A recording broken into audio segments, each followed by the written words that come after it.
আনন্দ ও আবেগ কতটা গভীর হলে তার বহিঃপ্রকাশ পরিণত হয়ে যায় এক অমর সঙ্গীতে। প্রিয়জনের সাক্ষাৎ কতটা উচ্ছ্বাস বয়ে আনলে তা ব্যক্ত করা যায় কালজয়ী শব্দমালায়। সৃষ্টির শ্রেষ্ঠ ব্যক্তিত্বের সাক্ষাতের কি ব্যাকুল অপেক্ষা! সেই অপেক্ষা এতটাই শ্বাসরুদ্ধকর ছিল যে অপেক্ষার প্রহর সইতে না পেরে সকলেই উচ্চারিত করল অপার্থিব সুর ও শব্দের তরঙ্গ।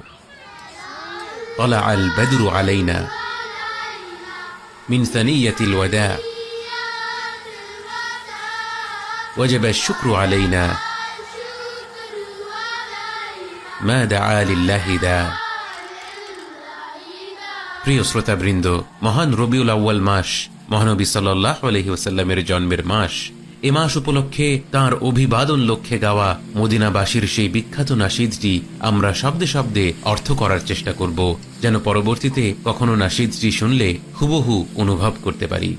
ইমাম বাইহাকি রহিমাহুল্লাহ দালাইলুন নবুওয়াহ কিতাবে বর্ণনা করেছেন, প্রিয় নবী সাল্লাল্লাহু আলাইহি ওয়াসাল্লাম মক্কা থেকে হিজরত করে যখন মদিনায় আগমন করেন, তখন মদিনার নারী ও শিশুরা আনন্দ ভরে এই নাশিদটি গেয়ে তাকে স্বাগত জানান।